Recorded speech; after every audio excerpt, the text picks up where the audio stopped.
김혜경 성도님 잘 계셨어요? 이렇게 와서 환영합니다. 예.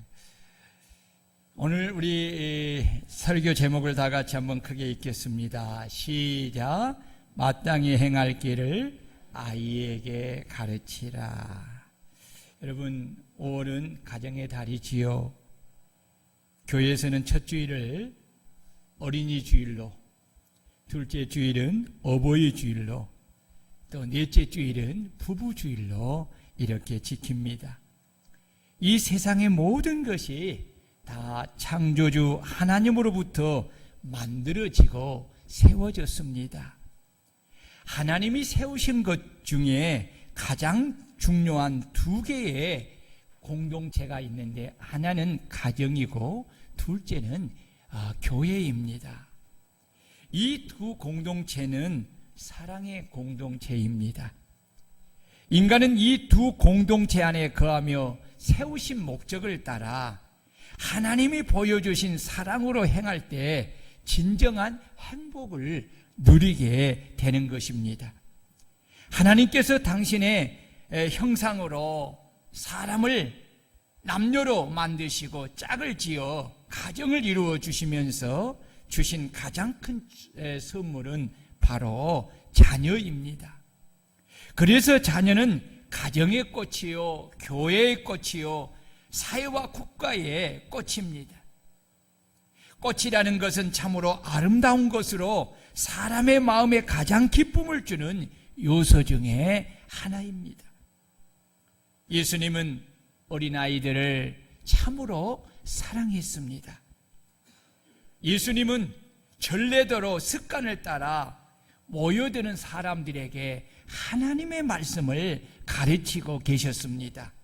그때 아이들을 가진 어머니들이 예수님께서 자신들의 아이들을 안고 안수하여 축복해 주시기를 바라고 자신들의 어린아이들을 데리고 오는데, 제자들이 그 어머니들을 꾸짖으시며 아이들을 데리고 오지 말라고 막아서는 것입니다.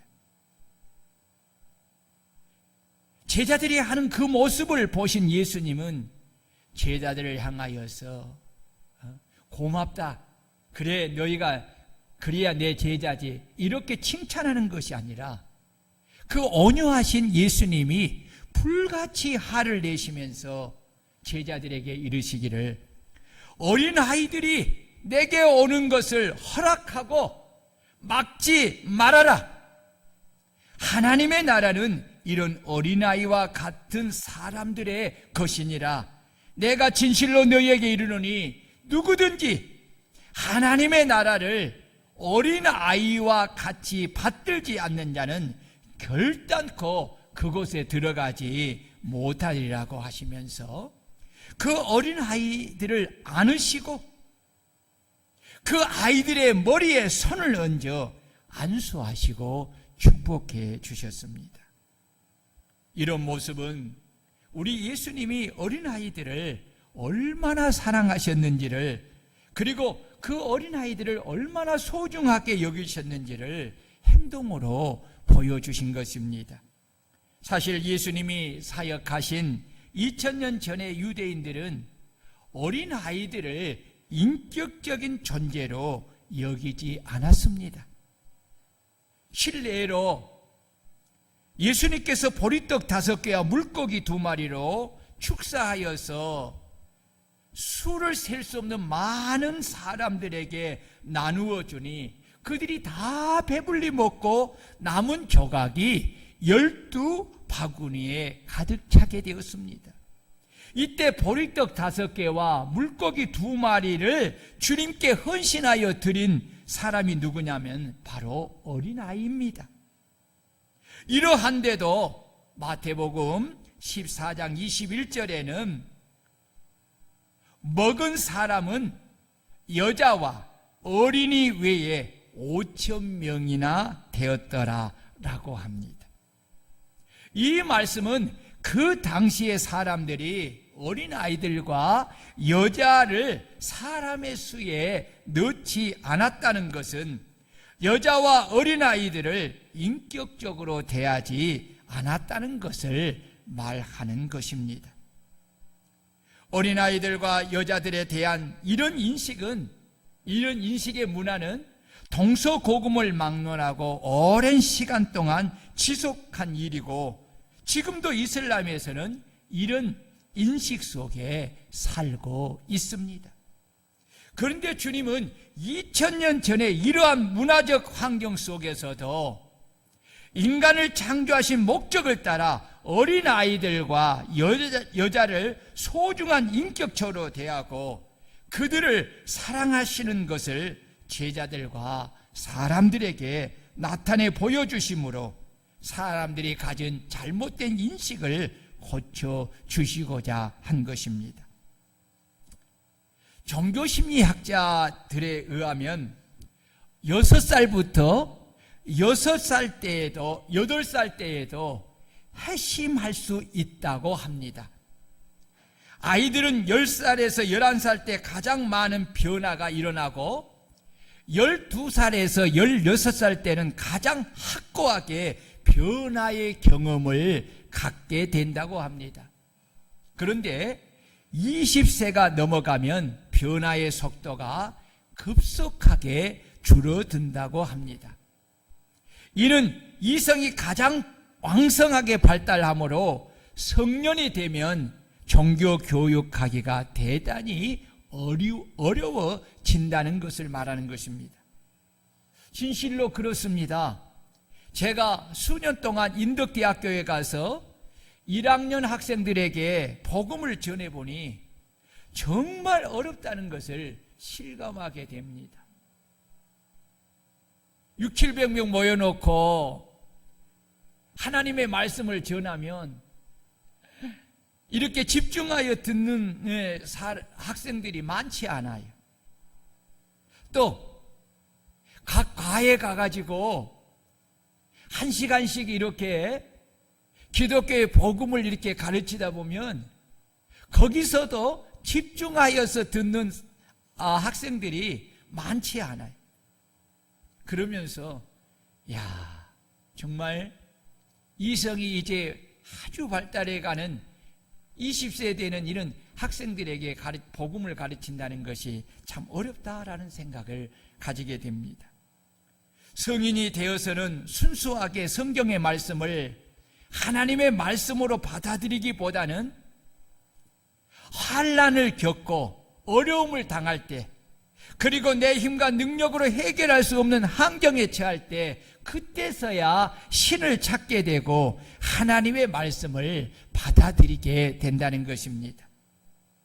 그러나 어린이들은 마음이 순수하기에 어릴 때부터 하나님의 말씀을 가르쳐 주어 그 순수한 마음에 하나님에 대한 신간을 심어주고 구원의 복음을 확실하게 가르쳐서 주 예수를 믿고 영접하게 하여서 어려서부터 하나님을 경외하고 섬기도록 하고 어려서부터 주의를 거룩하게 구별하여 지키게 하고 하나님을 온전히 예배하고 늘 말씀을 듣고 읽고 기도하고 전도하고 11조를 구별하여 드리고 봉사하는 것을 습관하도록 가르치고 또 가르쳐야 한다는 것입니다.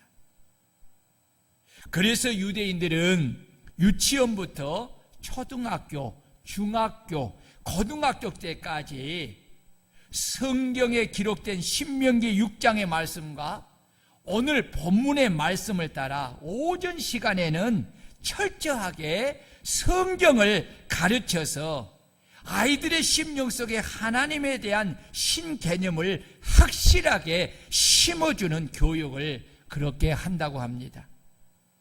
이런 교육을 어릴 때부터 받은 유대인들은 오늘 본문처럼 일평생 하나님을 떠나지 않고 섬기게 된다고 합니다. 그래서 솔로몬은 마땅히 행할 길을 아이에게 가르치라. 그리하면 늙어도 그것을 떠나지 않는다고 말씀하신 것입니다. 여기 마땅히 행할 길은 행할이라는 이 히브리어 단어는 피라는 단어입니다. 그 원형은 폐로서 입구, 입이라는 의미입니다. 그리고 여기 길은 히브리어로 다르코인데 마땅히 따라가야 할 의로운 삶의 태도와 방식이라는 의미입니다.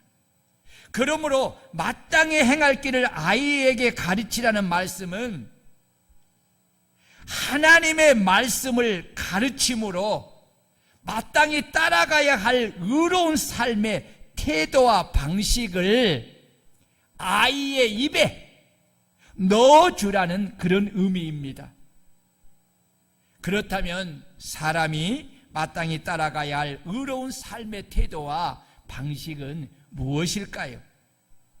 그것은 여호와를 경외하며 하나님이 명령하신 말씀에 순종하며 사는 지혜로운 삶을 말하는 것입니다. 그래서 솔로몬은 잠언 9장 10절에서 여호와를 경외하는 것이 지혜의 근본이요 거룩하신 자를 아는 것이 명철이니라 라고 한 것입니다. 그리고 마땅히 행할 길을 누구에게 가르치라고 했어요? 아이에게 가르치라고 했지요. 이 아이는 히브리어로 나하르인데 태어난 지 몇 개월 안 되는, 태어나서 젖을 먹이는 아이를 가리키는 단어가 바로 나하르입니다. 하나님을 믿고 섬기며 경외하는 성경의 부모님들은 이 하나님의 말씀을 따라 아이가 태어난 지 8해 만에 하나님의 말씀을 따라 성전에 데리고 가서 할례를 행하였습니다. 이것은 이 아이를 하나님의 백성, 하나님의 자녀로 말씀을 따라 이 아이를 가르치고 양육하겠다는 부모의 결심이 바로 할례를 받는 것이지요. 일반적으로 부모님들이 이 젖먹은 아이에게 아이가 뭘 알까 해서 하나님의 말씀을 가르친다는 것은 잘 생각하지 못합니다. 그런데 솔로몬은 그렇지 않다고 말하고 있습니다. 솔로몬이 아이인 나하르란 단어를 사용한 것은 아이의 가치관과 습성이 인격과 삶에 자리 잡기를 시작하는 시기가 바로 젖먹이 때부터라고 말하는 것입니다. 이것은 지혜왕 솔로몬이 성령의 지혜를 받아 한 말이며 진리의 말씀이기에 이 세상의 그 어떤 학설보다 더 위에 있고 더 확실한 것입니다. 그래서 부모는 아이들이 젖먹을 때부터 성경의 말씀을 가지고 자녀들을 가르치고 양육해야 합니다. 아멘. 또한 가르치라는 이 히브리어는 하노크인데 그 뜻이 오묘해요. 무슨 말이냐면은 봉헌하다, 바치다라는 의미예요. 이 말씀은 나르인 젖먹이를 하나님께 바쳐드리는 마음으로 젖먹이 때부터 하나님의 말씀을 가르쳐 그 입에 넣어주어 아이가 하나님의 말씀으로 가치관과 습성이 인격과 삶에 자리 잡도록 하라는 것입니다. 그리하면 어릴 때부터 심어진 가치관과 습성이 인격과 삶에 자리 잡아 늙어서도 변하지 않고 그 가르침을 받은 그 길을 간다는 것입니다. 그래서 부모의 역할이 그만큼 중요한 것이지요. 또한 마땅히 행할 길을 아이에게 가르치라는 말씀은 아이를 그냥 내버려 두지 말라는 의미입니다. 사람이 태어날 때부터 죄악 중에서 죄에 타락하고 부패한 성품을 가지고 태어나기에 젖먹을 때부터 아이에게 하나님의 말씀을 그 입에 넣어주어 그 아이가 마땅히 행할 길을 가르쳐 마땅히 따라야 할 삶의 방식과 태도를 습관하지 않으면 타락한 죄의 본능을 따라 온갖 죄악 중에서 패역한 삶을 살다가 하나님의 진노로 사망에 이르게 되는 것입니다. 그렇다면 누가 마땅히 행할 길을 자녀에게 가르쳐야 합니까? 그것은 부모입니다. 자녀에게 최고의 선생은 부모입니다.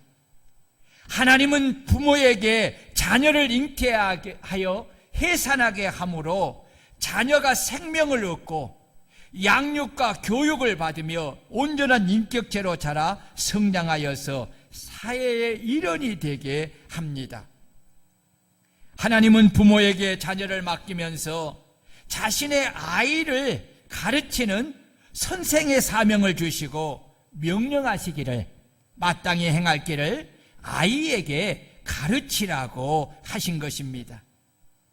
다만 아이에게만 가르쳐야 하는 것은 아닙니다. 부모는 자녀가 70이 돼도, 아니 80이 되어도 부모에게 자식은 언제나 자식이지요. 그렇지요. 자식이 70이 됐다고 해서 부모의 자식이 아니나요? 80이 되었다고 해서 부모의 자식이 아니나요? 80이 되어도 자식은 언제나 부모의 자식이지요. 그래서 부모는 자신이 낳은 자식에게 반드시 하나님의 말씀을 가르치는 교사가 되어야 합니다. 그렇습니다. 부모는 하나님께서 하신 명령을 마음에 깊이 새기고 그 명령에 충성을 다하는 부모가 되어야 합니다. 하나님의 말씀은 교회와 부모 외에는 자녀에게 가르쳐 줄 사람이 없습니다. 자녀들이 교회와 부모에게 마땅히 행할 진리를 배우지 않으면 그들은 진리를 모른 채 생을 살다가 죄로 말미암아 멸망에 이르게 되는 것입니다. 그러므로 부모는 하나님께서 자녀를 주시면서 하신 명령을 마음 깊이 새기고 반드시 준행해야 합니다. 그렇다면 하나님은 부모에게 어떤 명령을 하였습니까? 신명기 32장 46절을 다 찾아야 합니다. 자, 우리 한번 봅니다. 신명기, 구약성경 신명기 32장 46절 시작. 그들에게 이르되 내가 오늘 너희에게 증언한 모든 말을 너희의 마음에 두고 너희 자녀에게 명령하여 이 율법의 모든 말씀을 지켜 행하게 하라. 하나님이 부모에게 하신 말씀을 어디에 두라고요? 부모의 마음에 두고 누구 자녀에게? 너희 자녀에게 명령하여 이 율법의 모든 말씀을 지켜 행하게 하라. 이것이 부모에게 하나님이 주신 명령이에요. 더 찾습니다. 신명기 6장 6절에서 8절 봅니다. 다 같이 크게 읽습니다. 신명기 6장 6절에서 8절 시작. 오늘 내가 내게 명하는 이 말씀을 너는 마음에 새기고 내 자녀에게 부지런히 가르치며 집에 앉았을 때든지 길을 갈 때인지 누워 있을 때인지 일어날 때든지 이 말씀을 강론할 것이며 너는 또 그것을 내 손목에 매어 기호를 삼으며 내 미간에 붙여 표로 삼고 내 집 또 내 집 문설주와 바깥문에 기록할지니라. 자녀를 가진 부모는 하나님이 자녀를 주시면서 명령한 이 말씀을 마음에 두고 새겨야 합니다. 그리고 자신의 자녀들을 어떻게 가르치라고 했어요? 어떻게? 그렇죠. 부지런히 가르치라는 것입니다. 어떻게 부지런히 가르치라는 거예요? 집에 앉았을 때든지 길을 갈 때든지 누웠을 때이든지 일어날 때이든지 그 말씀을 자세히 강론한다는 것은 자세히 풀어 가르치라는 것입니다. 알아듣기 쉽게 그렇게 가르치라는 것입니다. 그리고 자녀들이 말씀을 어느 곳에든지 보고 읽을 수 있도록 말씀을 붙여놓고 부지런히 가르치라는 것입니다. 예, 그래요. 이것이 부모에게 주신 하나님의 명령이요. 그러니까 하나님으로부터 자녀를 받은 부모는 뭘 해야 되겠어요? 내 자녀들에게 하나님이 말씀하신 명령을 부지런히 가르치는 부모가 되어야 됩니다. 아멘. 그렇다면 자녀가 부모님을 통해 마땅히 배워야 할 길이 무엇입니까? 첫째는 여호와 하나님만이 유일하게 살아계신 창조주 하나님이심을 가르치고 그 하나님을 마음과 뜻과 힘과 정성과 목숨을 다하여 사랑해야 함을 가르쳐야 합니다. 신명기 6장 4절 보십시오. 자, 신명기 6장 4절 5절 시작.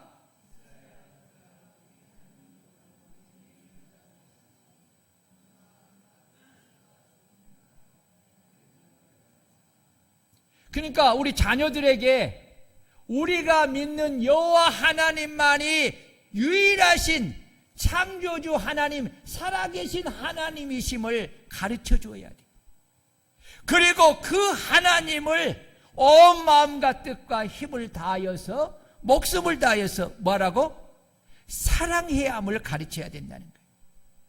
두 번째로, 자녀들이 세상에 사는 날 동안 하나님을 경외함을 배우고 성경이 하나님 말씀임을 가르쳐주고 자녀들이 자신의 행복을 위하여 하나님이 명하신 모든 말씀을 지켜 행하도록 가르쳐야 합니다. 여러분 보십시오. 자, 신명기 4장 10절을 한번 읽어봅니다. 신명기 4장 10절 시작. 내가 호렙산에서 내 하나님 여호와 앞에 서던 날에 여호와께서 내게 이르시기를 나에게 백성을 모으라. 내가 그들에게 내 말을 들려주어 그들이 세상 사는 날 동안 나를 경외함을 배우게 하며 그 자녀에게 가르치게 하리라. 여러분 보십시오. 우리 자녀들이 세상을 사는 날 동안 하나님을 어떻게 섬기고 경외해야 되는 것을 가르쳐서 배우게 하라는 거예요. 본을 보여주며 그렇게 본을 받게 하라는 거예요. 가르쳐. 또 신명기 10장 12절 13절을 읽습니다. 시작.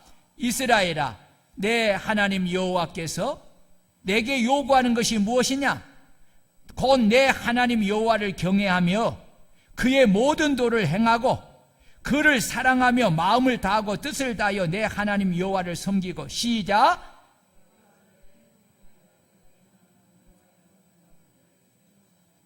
누구의 행복을 위하여?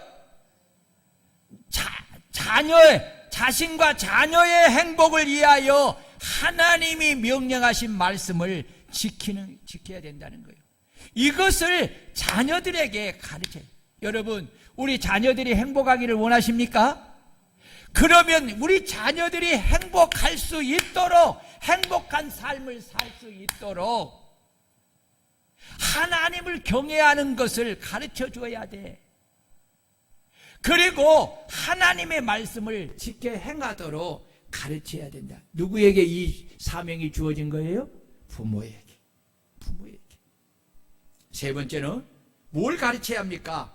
부모는 자녀에게 하나님이 창조주로서 자녀의 하나님이시요 구원자 그리스도시요 자녀의 왕이요 주인 되심을 가르쳐 주어야 합니다.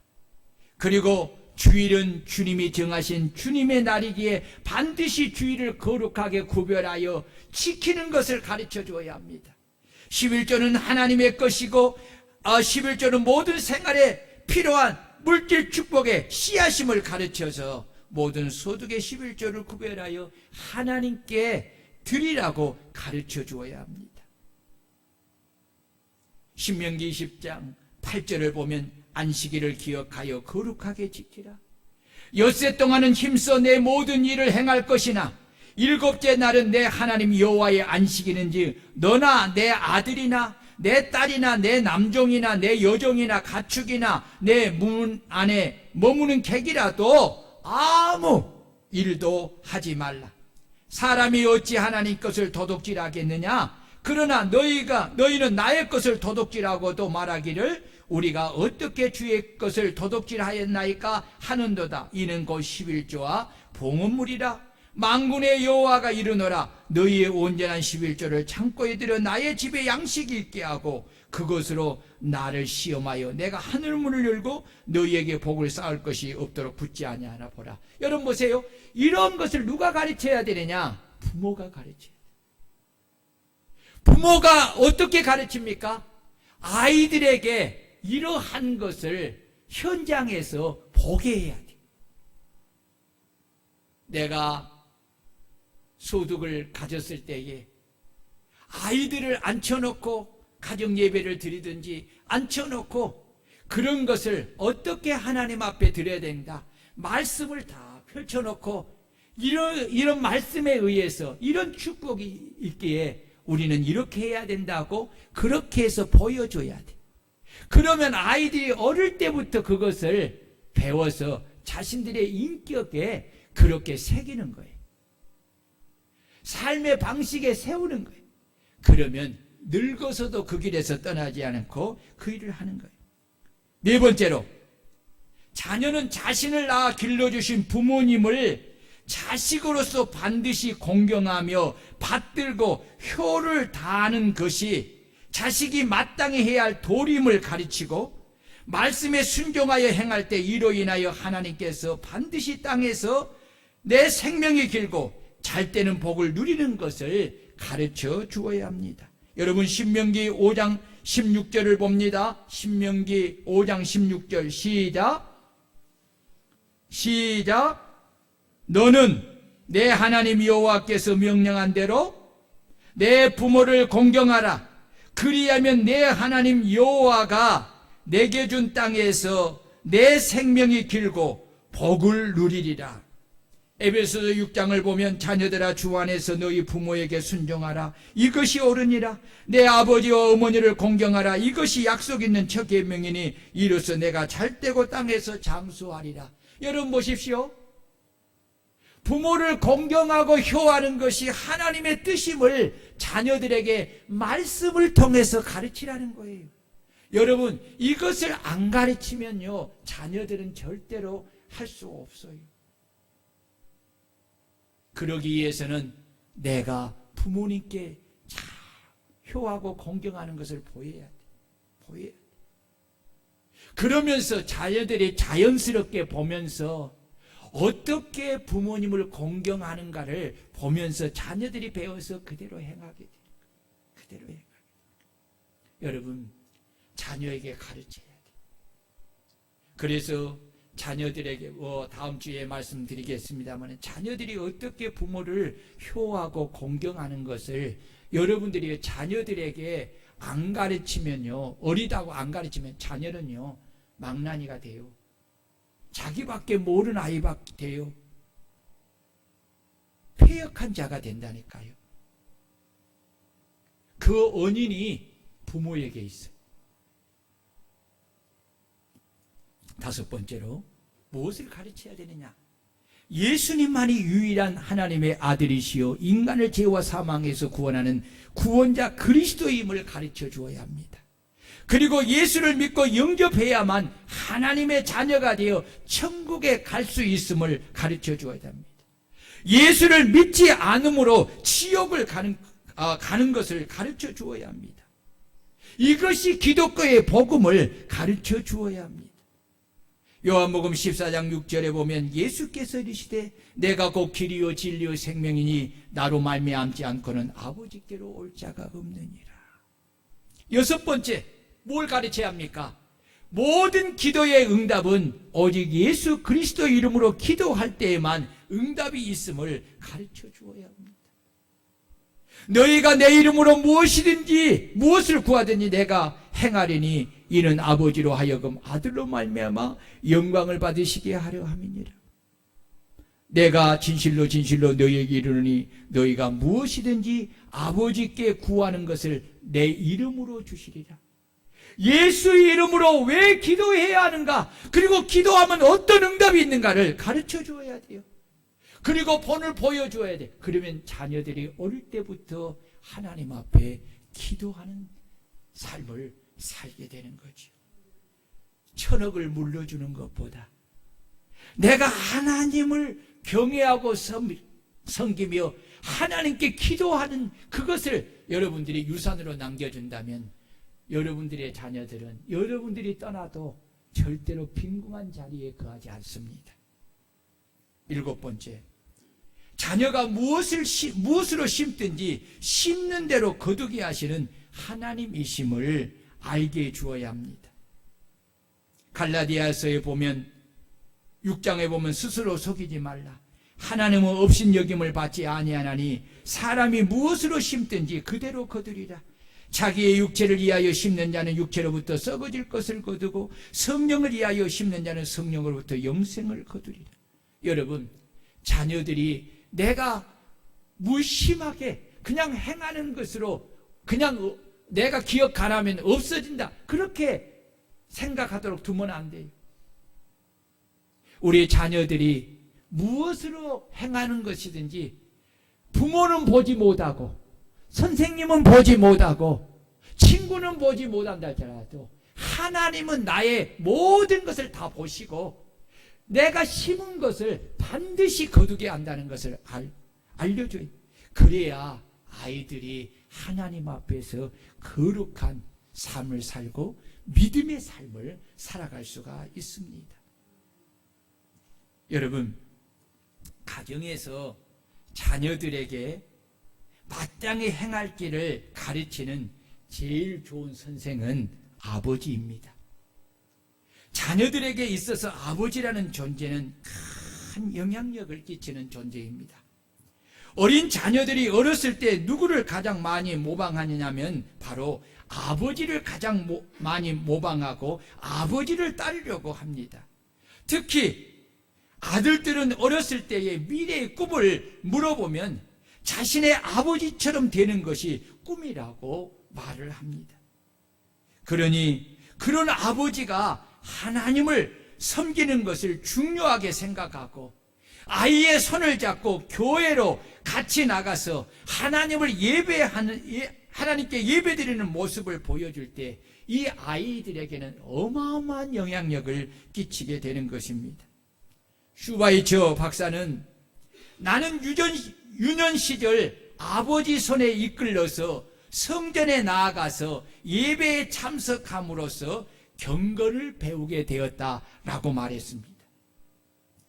미국의 농림장관을 지내었던 이 몰튼이라는 사람이 있습니다. 아내가 막내 아들을 낳다가 그만 난산으로 죽고 말았습니다. 그런데 그는 그 아내의 제삿날이 되면 아들들을 데리고 아내의 묘소를 찾아간다고 합니다. 그 아내의 묘비에 이렇게 쓰여 있습니다. 스톨링 몰턴의 아내, 그리고 조이 풀 마크 몰턴의 어머니, 프랑스 여인 캐롤라인이 여기에 잠들다. 아버지는 아들들에게 어머니의 묘비를 읽으라고 한 후에 자녀들에게 이렇게 말한다고 합니다. 너희 중에 누구든지 여기 잠드신 어머니를 슬프게 하는 일을 하거나 욕되게 살아가는 사람이 있으면 이 묘비에서 그 이름을 빼버리겠다라고 말을 했다고 합니다. 자녀들은 이 아버지의 준엄하고 경건한 말씀을 마음에 새기고 천국에 가신 어머니의 마음을 아프게나 슬프게 하지 않게 하기 위해서 그렇게 자랑스러운 아들이 되도록 하기 위해서 삶을 그렇게 성경의 말씀을 따라 최선을 다하는 삶을 살았다고 합니다. 자녀들에게 이렇게 경건한 좋은 영향을 끼치며 마땅히 행할 길을 가르치는 아버지들이 되시기를 주의 이름으로 축원합니다. 가정에서 자녀들에게 마땅히 행할 길을 가르치는 아버지보다 더 좋은 선생님이 있습니다. 누구일까요?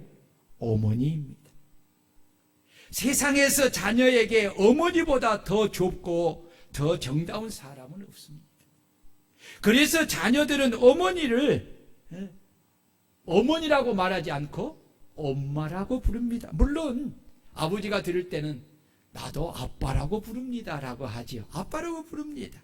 그러나 어머니만큼 자녀들에게 큰 영향력을 끼치는 분은 없습니다. 연산군이 어렸을 때에 왕인 아버지께 눈물로 호소하기를, 아버지, 나도 어머니가 있었으면 좋겠습니다 라고 그렇게 절규했다고 합니다. 이는 어머니에 대한 그리움 때문일 것입니다. 역사학자들은 연산군이 그렇게 포악했던 이유 중 하나는 어렸을 때 어머니가 없었기 때문이라고 말합니다. 그만큼 어머니의 비중과 역할이 자녀들에게 큰 것입니다. 아이들이 학교 갔다 오면 누구 찾습니까? 어머니를 찾지요. 설명할 이유가 없지요. 동서고금을 막론하고 성공했다 하는 사람 배후에는 의례적으로 어머니들이 숨어 있습니다. 나폴레옹은 말하기를 자식의 운명은 언제나 그 어머니가 만든다고 말하면서 어머니들에게 강조한 말이 있습니다. 프랑스 여인들이여, 훌륭한 어머니가 되도록 노력합시다. 그래야 모든 자녀가 훌륭해질 수 있습니다 라고 했다고 합니다. 서양 격언에 한 사람의 훌륭한 어머니는 100사람의 교사보다 낫다라는 격언이 있습니다. 100사람의 스승한테 받은 영향력이 지대하지만, 그러나 한 사람의 훌륭한 어머니한테 받은 영향은 이보다도 더 크다는 것입니다. 그렇습니다. 어머니의 존재와 그 영향력은 자녀들에게 지대하리만큼 큽니다. 우리가 잘 아는 에브라임 링컨은 9세의 어머니 낸시 여사가 돌아갔습니다. 그 어머니는 어린 아들 링컨을 앞에 두고 임종하기 직전에 그를 불러놓고 이렇게 유언을 했습니다. 사랑하는 아들아, 너는 늘 성경을 읽고 그 말씀대로 살려고 노력해라. 그리고 하나님을 사랑하고 이웃을 사랑하고 기도하기를 힘쓰라. 이것이 너에게 엄마로서 마지막 부탁이다 라고 말을 했다고. 그 어머니 낸시 여사는 평상시에도 통나무에서 어린 링컨을 앉혀놓고 성경을 읽어주었다고 말을 합니다. 사람들은 링컨이 노예 해방 운동을 전개한 것은 바로 그 어머니 마지막 유언의 영향이라고 말을 합니다. 이처럼 아이들에게 마땅히 행할 바를 어려서부터 가르치면 늙어서도 그 길에서 떠나지 않고 그 길을 가는 것입니다. 그래서 어머니는 이 세상에서 제일 먼저 만나게 되는 스승이고, 어머니의 무릎은 학교이고, 어머니의 말씀은 교과서이고, 어머니의 눈동자는 교육의 정신인 것입니다. 어머니가 이렇게 중요한 사람이기에 어머니가 잘못했을 때는 반대로 자녀들에게 엄청난 악영향을 끼치는 것입니다. 히틀러가 포악하고 잔인한 사람이 된 이유 중 하나는 행실이 바르지 못한 어머니의 영향력이라고 합니다. 히틀러가 가장 경멸한 사람이 둘이 있었습니다. 하나는 여자이고 하나는 유대인입니다. 어려서 히틀러 아버지는 행상이었는데, 멀리 아버지가 장사를 떠나면 그의 어머니는 옆집 유대인 남자와 함께 바르지 못한 행동을 했다고 합니다. 이럴 때마다 어린 히틀러는 엄마에게 제발 그러지 말라고 부탁을 하고 애언을 해도 어머니는 돌아서지 않았다고 합니다. 그래서 그는 어려서부터 상처를 많이 받고 자랐고, 그리고 여자와 유대인들에 대한 증오심을 가지고 그렇게 성장했습니다. 그가 나중에 독일의 총총이 되자 그렇게 포악하고 잔인한 사람이 되어서 유대인들을 600명 명이나 죽이게 되는 엄청난 결과를 가져온 것입니다. 이런 것을 볼 때 어머니의 영향력이 자녀에게 얼마나 큰가를 알 수가 있지요. 훌륭한 어머니가 있습니다. 탕자와 같은 아들을 위해 눈물로 기도하고 권하여 마침내 성자 어거스틴을 만든 모니카가 있습니다. 자녀들을 어렸을 때부터 철저하게 청교도 신앙으로 자녀들을 양육하여 꺼져가는 영국을 복음으로 구원하게 만든 감리교 창시자 요한 웨슬러와 찰스 웨슬레 형제의 어머니 수산나가 있습니다. 성경에 모세의 어머니 요게벳이 있습니다. 사무엘의 어머니 한나가 있습니다. 우리 어머니들도 이같이 훌륭한 믿음을 가진 어머니들이 되어서 자녀들에게 마땅히 행할 길을 가르쳐서 그 자녀들이 그 가르침을 받고 자라서 늙어서도 하나님을 떠나지 않고 하나님을 경외하며 사랑하고 그 말씀을 지켜 행하여 복을 받게 하는 어머니가 되시기를 주의 이름으로 축원합니다. 마지막으로 하나 더 할까요?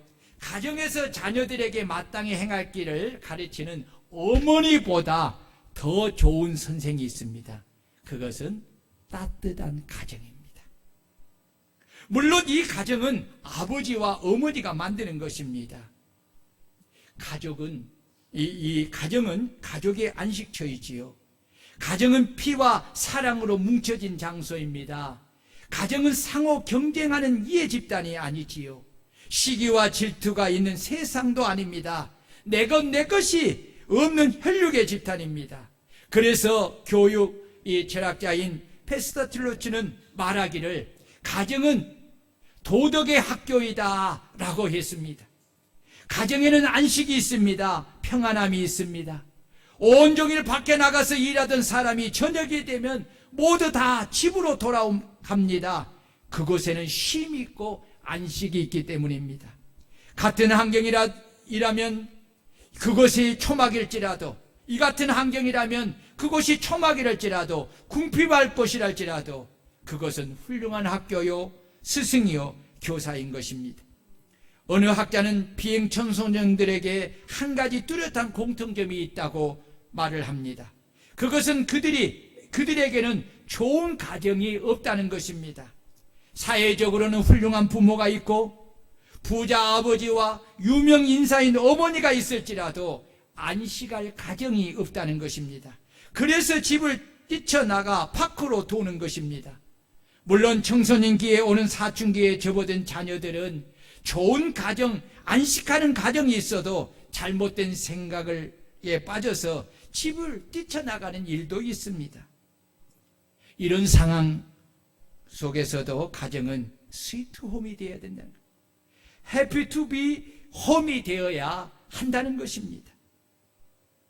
가족의 일원을 이해하고 용납하고 감싸주고 내 편이 되어주고 사랑하고 도와주고 격려하고 위로해주고 희생해주고 반겨주고 칭찬하고 인정해주고 기도해주는 따뜻한 가정을 만들 수 있기를 주의 이름으로 축원합니다. 여러분, 이런 가정은 그냥 되어지는 것이 아니지요. 참 큰 노력이 필요합니다.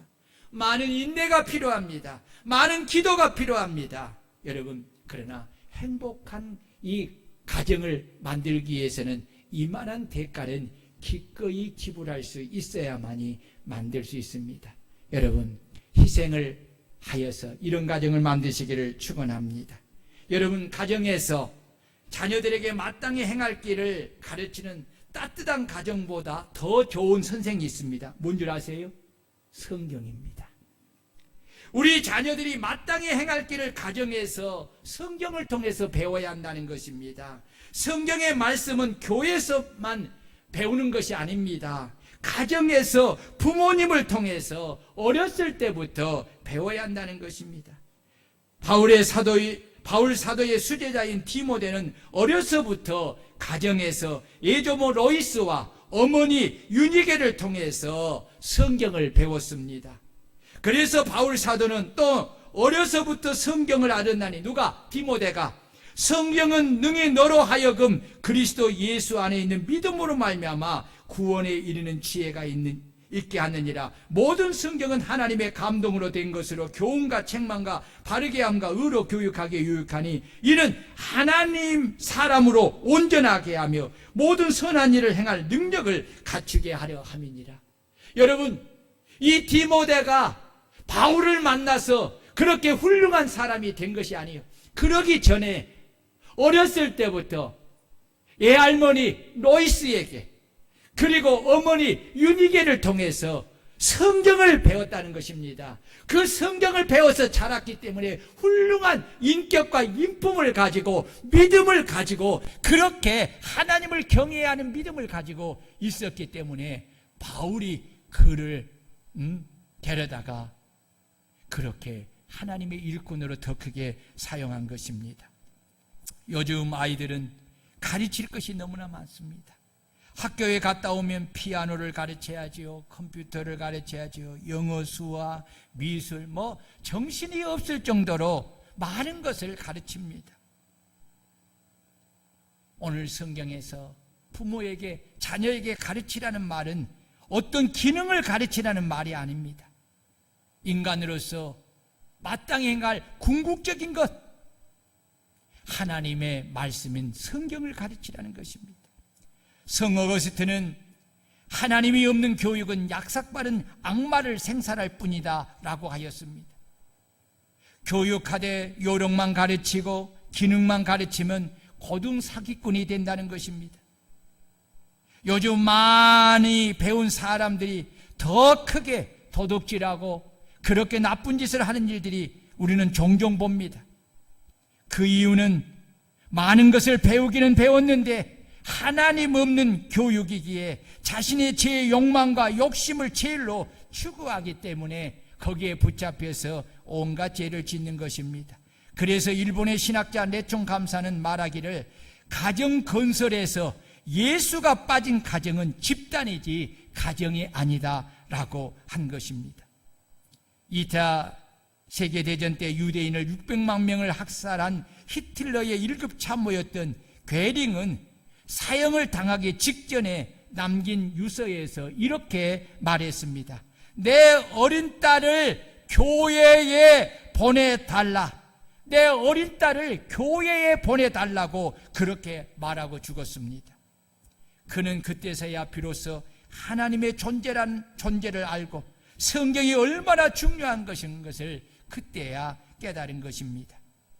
사랑하는 성도 여러분, 오늘 우리 아이들에게 무엇을 가르치고 있습니까? 무엇을 가르치고 있습니까? 어떻게 가르치고 있습니까? 정말 우리 아이들이 마땅히 부모에게 배워야 할 자기 인생에 행해야 할 길을 지금 여러분 가르쳐서 아이들이 배우고 있게 하고 있습니까? 오늘 우리는 다시 한번 내 자녀가 어리든 어른이 되고 장성이 했던 여러분 하나님의 말씀을 가르치는 부모가 되시기를 주의 이름으로 축원합니다. 여러분이 거하는 가정은 정말 그리스도의 사랑이 넘치는 그런 안식하는 따뜻한 가정이 될 수 있기를 주의 이름으로 축원합니다. 그래서 우리 아이들이 이런 믿음의 가정에서 부모를 통해서 하나님의 말씀을 배우면서 마땅히 행할 길을 배워서 그들의 삶 속에 그 말씀이 젖어들어서 삶을 거룩하고 복되게 삶을 통해서 하나님께 사랑을 받고 세상 사람들에게 칭찬을 받고 축복을 받는 이런 복된 자녀들로 여러분들이 세워가는 그런 부모가 되시기를 주의 이름으로 축원합니다. 그리고 우리 아이들은 이 부모님의 가르침을 잘 받고 그렇게 하나님을 잘 경외하고 섬김으로 복을 받는 자녀들이 되시기를 축원합니다. 우리 다 같이